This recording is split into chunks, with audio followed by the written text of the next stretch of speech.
అయోధ్యలో శ్రీరాముడికి ఏడాది మొత్తం పూజింపబడిన అక్షింతలను భక్తులకు అందిస్తున్నారు బీజేపీ నేతలు.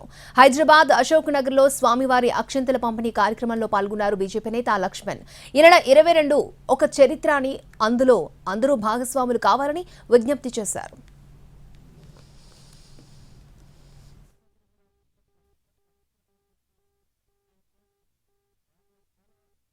పూర్తిగా అయోధ్యలో ఆ రాముల వారికి పూజించబడ్డటువంటి ఈ అక్షింతలన్నీ కూడా ప్రతి గడపకు కూడా ఇవాళ తీసుకెళ్లాలంటే ఒక లక్ష్యంతో గాంధీనగర్లోని అశోక్ నగర్ ప్రాంతంలో మరి ఈరోజు భక్తులందరూ కూడా ఎంతో పవిత్రమైనటువంటి హృదయంతో రాముల వారిని స్వయంగా ఇప్పుడు అక్కడ అయోధ్యలో వీక్షించలేకపోతున్నాము.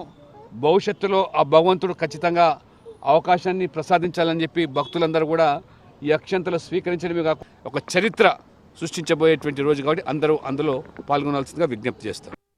ఇవాళ సంవత్సరం పూర్తిగా అయోధ్యలో ఆ రాముల వారికి పూజించబడ్డటువంటి ఈ అక్షింతలన్నీ కూడా